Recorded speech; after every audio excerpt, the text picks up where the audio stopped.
The metallic screech cut through the afternoon air like a blade through silk. I stood frozen on the platform, my hand still extended toward the closing train doors, watching my daughter's face disappear behind the tinted glass. Sarah's mouth was moving, probably saying something about meeting me at the next stop, or calling later, or some other hollow promise that would evaporate like steam from the tracks. But I couldn't hear her anymore. The train was already pulling away, carrying my family toward whatever destination they'd decided on without consulting me. Again. The echo of my own footsteps on the concrete platform seemed impossibly loud in the sudden silence. Other passengers brushed past me, their conversations a blur of mundane concerns, dinner plans, work deadlines, weekend trips. Normal people with normal families who didn't abandon 73-year-old mothers at train stations with a casual "be right back." I reached into my coat pocket for my phone, fingers trembling slightly as I scrolled through my contacts. Sarah's number sat there, waiting. But what would I say? That I felt like a discarded piece of luggage? Is the sting of being left behind sharper than the November wind cutting across the platform? The train's whistle grew fainter in the distance, and with it, the last threads of my illusion that I still mattered in my own family's decisions. I had become a burden to be managed, a problem to be solved with quick exits and whispered conversations in hallways. Standing there, watching the empty tracks stretch toward the horizon, I felt something shift inside me. Not the familiar ache of disappointment I'd grown accustomed to over the past few years, but something harder. Something that tasted like metal and sounded like closing doors. Abandonment, I realized, can sound like sliding doors. 30 days from that moment on the platform, I would be sitting at my kitchen table with a stack of papers spread before me like a hand of cards. I was finally ready to play. Bank statements with my name, only my name, printed in crisp black letters across the top. A lease agreement for the small apartment above Mrs. Chen's flower shop. A receipt for marigold seeds that I would plant in terracotta pots on my new windowsill. But I'm getting ahead of myself. In 30 days, I would pour my morning tea into a cup that no one else had claimed, in a kitchen where no one moved my things or made decisions about my belongings while I slept. I would open my mail without someone hovering over my shoulder, asking if I needed help understanding the contents. The woman who would sit at that table, methodically organizing her independence into neat manila folders, would barely recognize the woman who stood abandoned on the train platform. She would have calluses on her fingertips from handling her own paperwork, and a quiet confidence that came from remembering her own name weighted the world. In 30 days, I would understand that dignity grows quietly, like roots beneath soil, invisible until the day you realize you're strong enough to stand on your own. But first, I had to remember how I'd gotten to that platform in the first place. The erosion had been so gradual I almost missed it. Like water wearing away stone, each small dismissal had carved away another piece of my autonomy until I barely recognized the shape of my own life. It started with the mail. Sarah began intercepting my letters, sorting through them with the efficiency of a secretary I'd never hired. "Just helping, Mom," she'd say, setting aside what she deemed important and discarding what she didn't. My subscription to the gardening magazine disappeared first. Then the newsletters from the Historical Society. Small things, she assured me. Nothing I really needed. The financial conversations happened around me, not with me. David, my son-in-law, would spread my bank statements across the dining room table like he was conducting surgery, his voice taking on that patient tone people use with children. "We think it would be better if." The smart thing to do would be. "You don't need to worry about." I sat in those meetings like a spectator at my own life, watching them divide my resources into categories of necessary and frivolous. The weekly flowers I bought for the kitchen table fell into the latter category. So did the small donations I made to the animal shelter. Frivolous, they said. Wasteful. My bedroom became a storage room for their overflow. Boxes of Christmas decorations appeared in my closet. Sarah's old exercise equipment claimed the corner where my reading chair used to sit. When I mentioned wanting to rearrange things back to how I liked them, David suggested I might be more comfortable in the smaller guest room. Less to maintain, he said. Easier for you. The locks changed without discussion. New deadbolts that required keys I wasn't given. For security, Sarah explained when I asked. We'll always be here to let you in. The implication hung in the air like smoke. I was no longer trusted with access to my own home. The final insult came at the grocery store. I was standing in the checkout line, counting out exact change from my wallet, a habit from childhood that brought me small comfort, when the cashier's eyes shifted over my shoulder. Sarah appeared beside me, credit card already in hand. I've got this, Mom, she said, her voice bright with false cheer. You don't need to worry about it. The cashier looked between us, uncertain. I felt heat rise in my cheeks as other customers began to notice the small drama unfolding. A grown woman having her groceries paid for by her daughter, as if she were an incapable child. I can pay for my own bread, I said quietly. Of course you can, Sarah replied, but she was already sliding her card through the reader. I just want to help. That night, lying in the guest room that had become my bedroom, I stared at the ceiling and felt something crystallize inside me. Disrespect, I realized, accumulates like crumbs. Invisible at first, then suddenly everywhere, making everything feel dirty and small. I reached for the notepad I kept on the nightstand and began to write. Not a grocery list or a reminder about appointments, but something else entirely. A list of things I no longer owed anyone. Explanations. Apologies. Permission to live in my own space, spend my own money, and make my own mistakes. The pen felt foreign in my hand after months of having others handle my paperwork, but the words came easily. By morning, I had filled 3 pages with the architecture of my independence. The decision didn't arrive like lightning. It crept in like dawn, gradual and inevitable. I woke that Tuesday morning knowing something fundamental had shifted in the night, though I couldn't yet name what it was. I made my tea in the kitchen that no longer felt like mine, listening to the familiar sounds of Sarah and David preparing for their day upstairs. Their voices carried through the ceiling, muffled discussions about schedules and responsibilities that didn't include me, except as an item to be managed.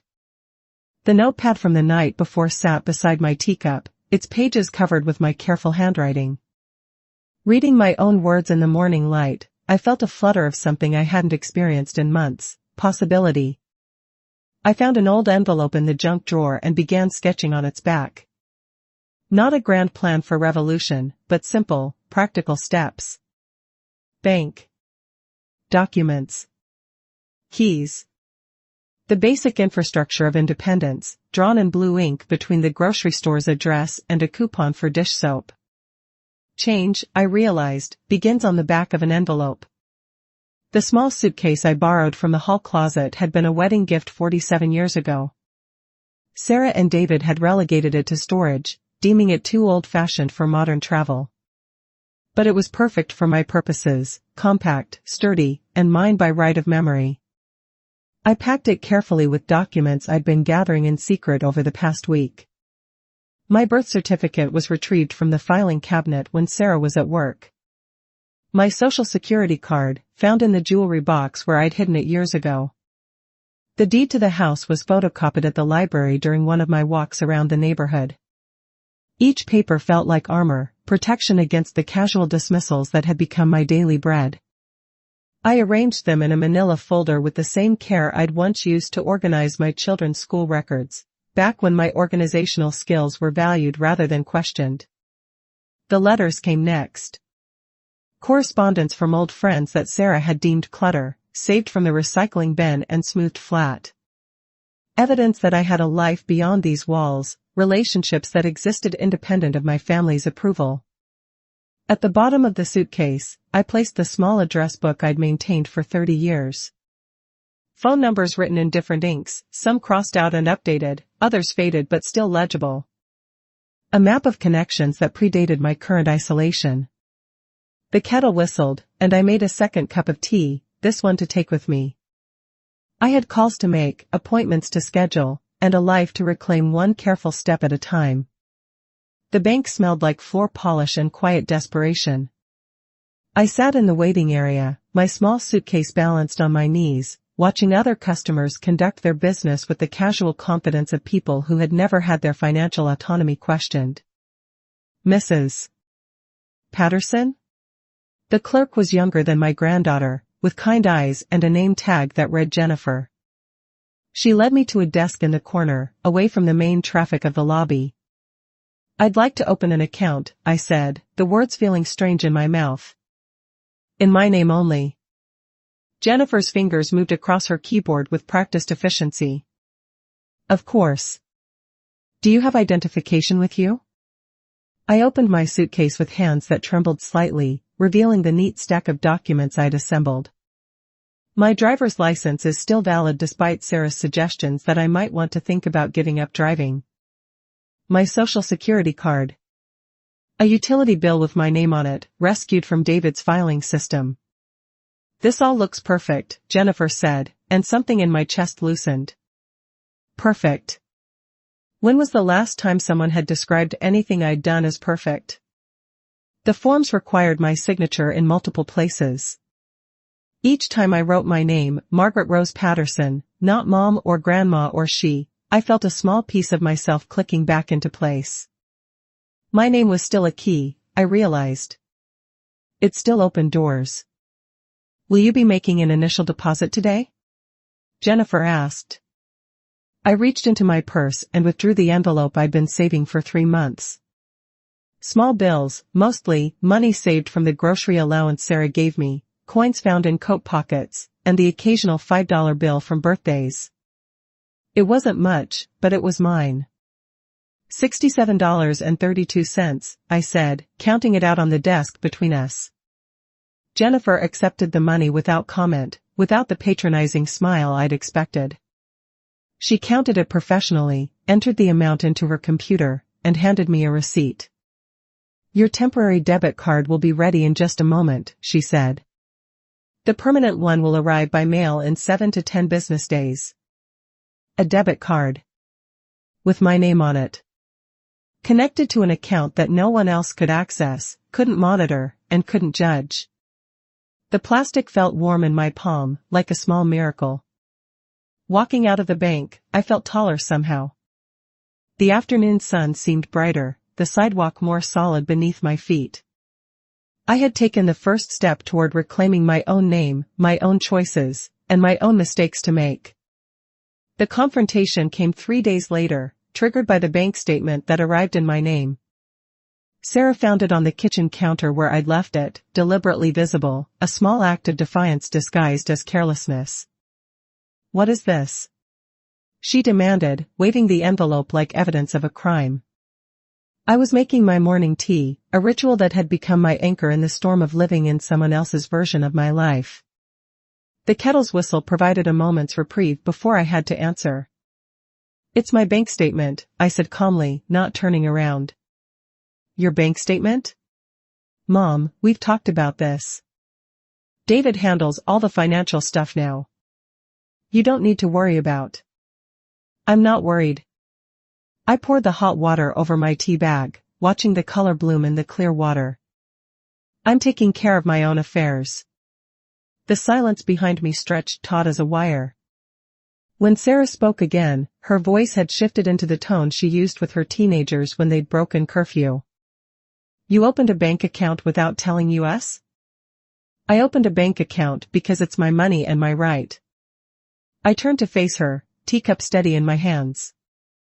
"I don't need permission to manage my own finances." David appeared in the doorway, drawn by the tension in Sarah's voice. His presence filled the kitchen with the weight of masculine authority, the assumption that his involvement would settle whatever feminine hysteria was unfolding. "What's going on?" he asked, though his eyes were already scanning the bank statement in Sarah's hands. "Your mother-in-law has decided to go behind our backs," Sarah said, her voice rising. "After everything we've done to help her, to make sure she's taken care of, she's sneaking around opening secret bank accounts." "It's not a secret," I said. "It's private." "There's a difference." David's jaw tightened. "Margaret, we've talked about this. You're not thinking clearly about financial matters." That's why we're here, to help you make good decisions. The teacup rattled against its saucer as I set it down.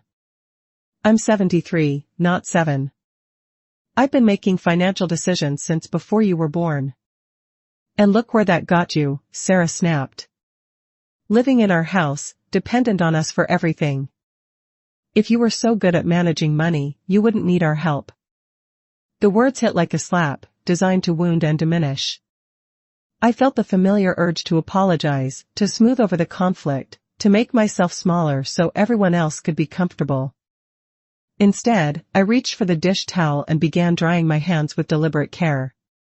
You're right, I said quietly. I do live in your house. I am dependent on your help. But that doesn't make me incompetent, and it doesn't give you the right to treat me like a child. Sarah's face flushed red. We're trying to protect you. From scammers, from making mistakes, from living my own life, I finished. I understand your concern, but I'm not asking for your permission anymore. The kitchen fell silent except for the tick of the wall clock and the distant hum of the refrigerator. David and Sarah exchanged a look that spoke volumes about their shared frustration with my sudden rebellion. This is how you repay us? Sarah's voice cracked with what sounded like genuine hurt. After we opened our home to you and took care of everything so you wouldn't have to worry? I looked at my daughter, really looked at her, and saw not the confident woman she'd become, but the little girl who used to climb into my lap when thunderstorms scared her. The realization that she was genuinely confused by my need for independence softened something in my chest. I'm not ungrateful, I said gently. But gratitude doesn't require me to disappear. The silence that followed was different. Heavier.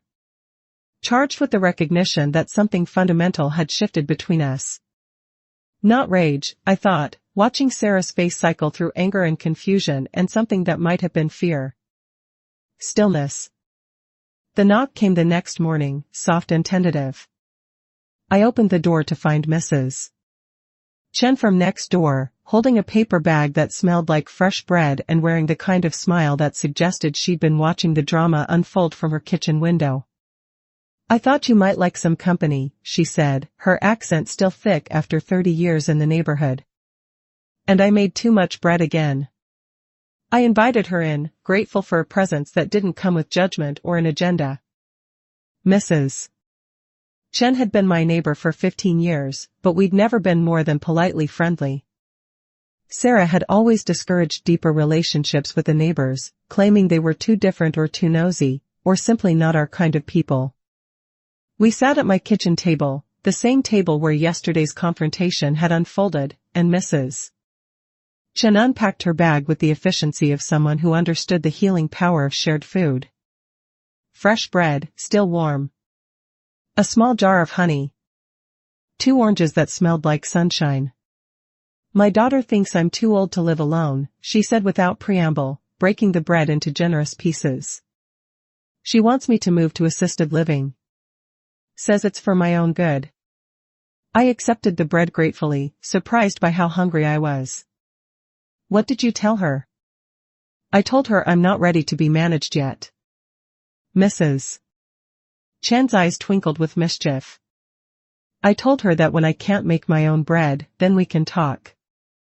We ate in comfortable silence for a while, the bread warm and yeasty on my tongue. Through the window, I could see Mrs. Chen's garden, where late-season flowers still bloomed despite the November chill. Marigolds and chrysanthemums, defiant splashes of color against the gray sky. You know, she said eventually. My husband used to say that being old doesn't mean being invisible. But sometimes our children forget we were people before we were their parents. The simple truth of it hit me like a gentle wave. I had been Margaret Rose Patterson for 46 years before Sarah was born, had made countless decisions, survived losses, and built a life. Somehow, in the mathematics of caregiving, all of that history had been reduced to a series of problems to be solved. I opened a bank account, I said, the words tumbling out before I could stop them. My daughter thinks I've lost my mind. Mrs. Chin nodded as if this were the most reasonable thing in the world. Good for you. Money in your own name is like having your own key to the world. We talked for another hour, sharing stories I hadn't told anyone in years. About the job I loved at the library before I married. About the garden I'd tended for 30 years before arthritis made it difficult. About the small dreams I'd set aside and the larger ones I'd achieved. When Mrs. Chen finally gathered her things to leave, she paused at the door. You know, I take a walk every morning at 8, she said. Around the neighborhood, sometimes to the park. If you ever want company. After she left, I sat at the kitchen table surrounded by the lingering scent of bread and honey, feeling something I hadn't experienced in months, the simple pleasure of being seen as myself, not as someone's burden or responsibility. A witness, I realized, can heal a fracture. The locksmith arrived on a Thursday morning while Sarah and David were at work. I'd found his number in the yellow pages, an old-fashioned approach that felt appropriate for an old-fashioned woman reclaiming her old-fashioned rights. Are you sure about this, ma'am? He asked, studying the existing deadbolt. These are pretty new locks. I'm sure, I said, though my hands were shaking slightly as I signed his work order. I want locks that only I have keys to.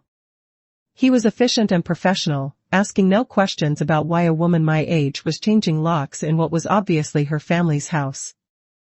The sound of his drill echoed through the empty rooms, a mechanical symphony of independence. When he finished, he handed me 3 shiny new keys on a ring that felt substantial in my palm. Test them out, he suggested. Make sure they feel right. I locked the door, then unlocked it. Locked it again. The mechanism was smooth, responsive, and final. These locks would keep out anyone I chose to keep out, including my own family if necessary. After the locksmith left, I walked through the house with my new keys, seeing it differently. The living room, where I'd been relegated to a corner chair. The kitchen was where my preferences had been overruled.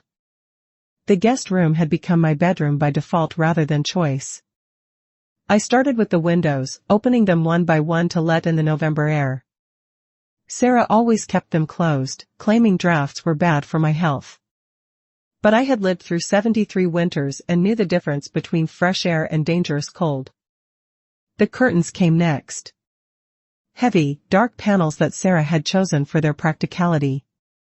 I pulled them back and tied them with strips of fabric torn from an old sheet, letting light flood into rooms that had felt like caves.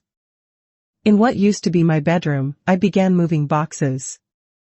Sarah's Christmas decorations went into the hallway. David's golf clubs found a new home in the garage. The exercise equipment that had claimed my reading corner was relocated to the basement. By afternoon, I had reclaimed my space. My reading chair sat in its proper place by the window. My books were back on the shelves where I could reach them. My clothes hung in the closet that was mine by right of ownership, not sufferance. When I turned the new key in the lock that evening, the sound was different. Crisp. Decisive. Final. Turning a key, I thought, is turning a page. The job posting was tucked between advertisements for lawn care and piano lessons on the library's community bulletin board, part-time clerical assistant needed. Flexible hours. Experience with filing and organization preferred. I stared at the small card for a long moment, remembering the woman I'd been before marriage and motherhood had redefined my identity. I'd worked at the county library for 8 years, back when card catalogs were still made of wood and research required patience rather than internet searches. The head librarian, Ms. Rodriguez, was younger than my daughter but had the kind of quiet authority that comes from years of managing both books and people. She interviewed me in her office, surrounded by towers of books waiting to be processed. Your resume shows a gap in employment, she said, not unkindly. I raised children, I replied. And managed a household. And volunteered at the school library for 15 years.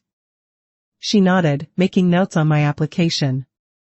The position involves filing, data entry, and some light bookkeeping. Are you comfortable with computers? I thought of David's patronizing explanations of technology and Sarah's assumption that anything digital was beyond my capabilities. "I'm willing to learn," I said. The work was exactly what I needed: quiet, methodical, and purposeful. I spent my mornings organizing returned books and my afternoons entering data into the circulation system.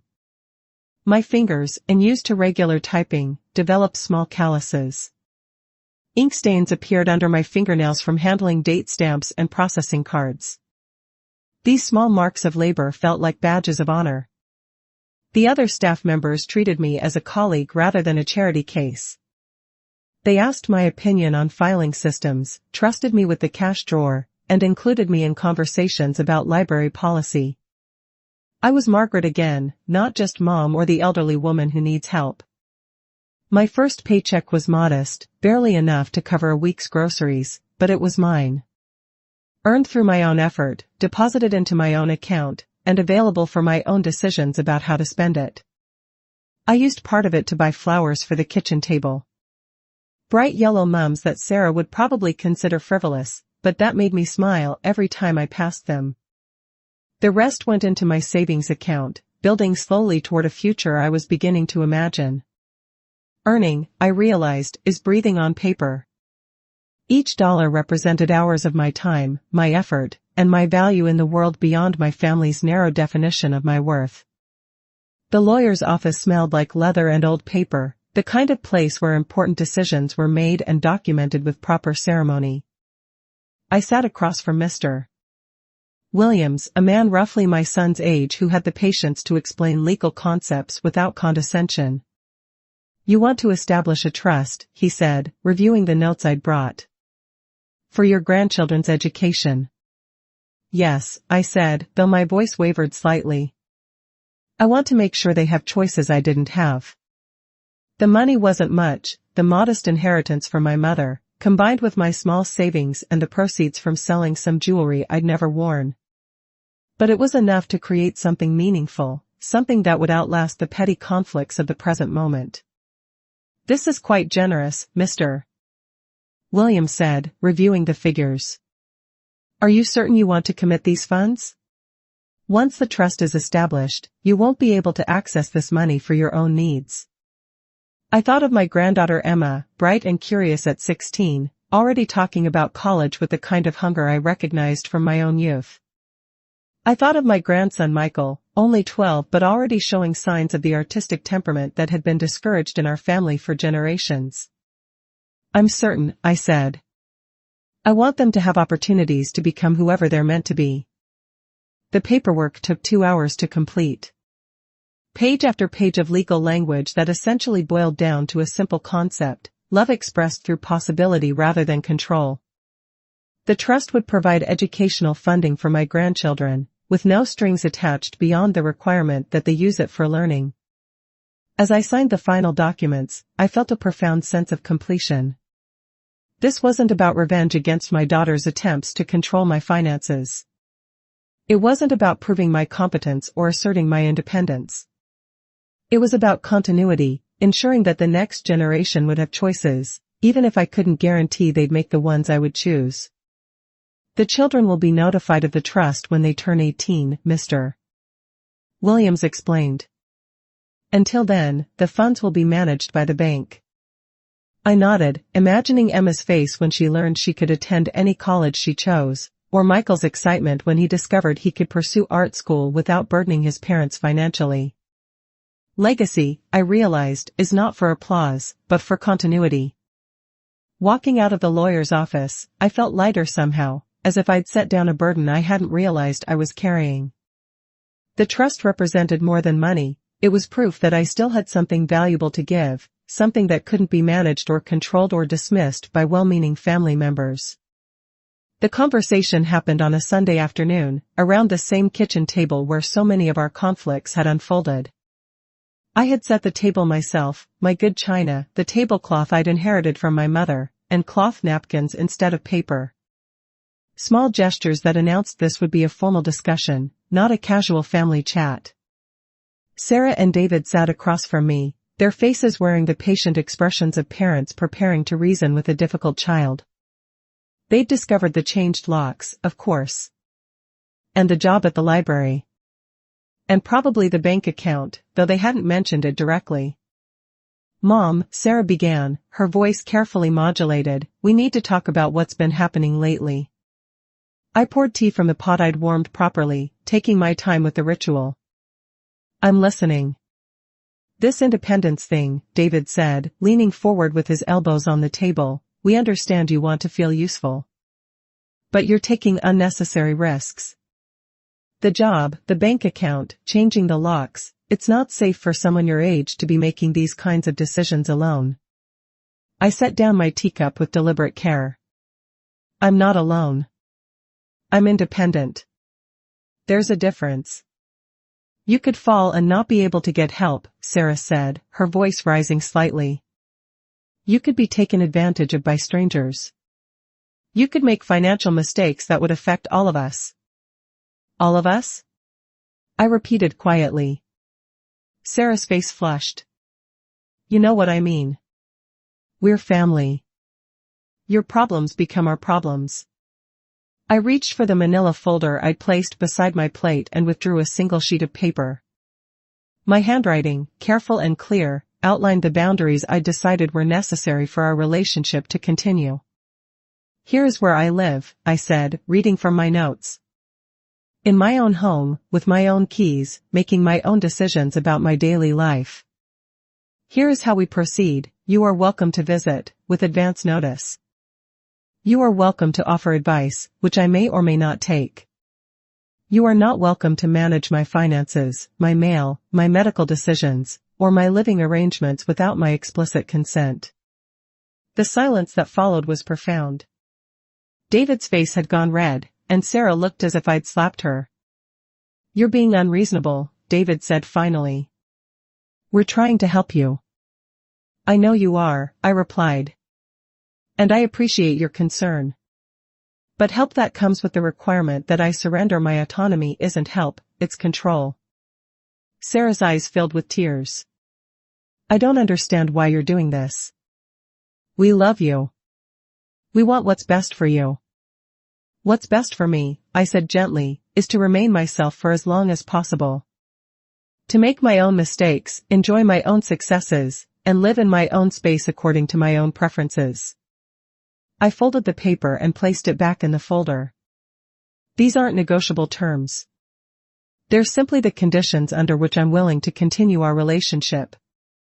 David started to speak, but I held up my hand. "I'm not angry with you," I continued. "I understand that watching a parent age is frightening. But I'm not ready to be managed yet.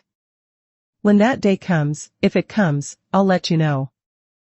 The conversation continued for another hour, cycling through arguments and emotions and attempts at compromise. But the essential boundary had been established. I was no longer asking for permission to live my own life. Boundaries, I realized, are doors that also open inward.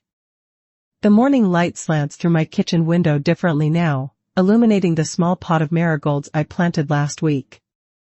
The seeds Mrs. Chin gave me have sprouted into bright orange blooms that seem to glow against the November gray outside.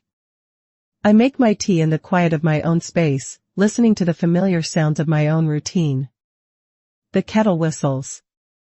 The clink of a spoon against a cup. The rustle of newspaper pages as I catch up on the world beyond these walls. The bread I baked yesterday sits on the counter, wrapped in a clean towel. I cut myself a thick slice and spread it with butter and honey, savoring the simple pleasure of food I chose and prepared myself. These small rituals of independence have become sacred to me, proof that I am still capable of caring for myself, still worthy of my own attention. My keys sit beside my teacup, 3 bright pieces of metal that represent more than access to my home. They represent choice. The choice to come and go as I please. The choice to invite people in or keep them out. The choice to live according to my own rhythms rather than someone else's schedule. The phone rings, and I see Sarah's name on the caller ID. We've spoken twice since our kitchen table conversation 3 weeks ago, stilted, careful conversations where we're both learning new steps to an old dance. She's still struggling to understand my need for independence, but she's trying. That's enough for now. Hi, Mom, she says when I answer. I was wondering if you'd like to have lunch this week. Maybe that little cafe you like downtown? I'd like that, I say, and mean it. Wednesday would work well for me. Should I pick you up? I look out the window at my car, which I've been driving regularly despite David's concerns about my reflexes. I'll meet you there, I say. I have some errands to run afterward. After we hang up, I sit in the morning light with my tea and bread, feeling something I haven't experienced in years, contentment. Not the desperate happiness that comes from avoiding conflict, but the deep satisfaction of living authentically. The train station seems like a lifetime ago now, though it's been less than 2 months since I stood on that platform watching my family disappear behind closing doors. I remember reaching toward those doors, desperate to maintain a connection even as I was being abandoned. Now I understand that the reaching was the problem.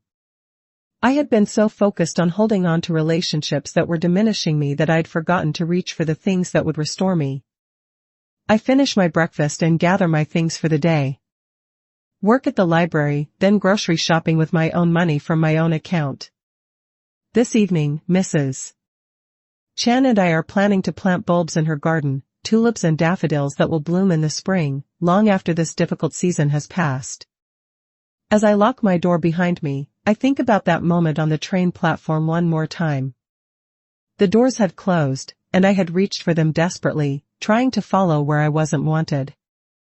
The door closed, I think, adjusting my keys in my palm. I reached for my own key. And that, it turns out, has made all the difference.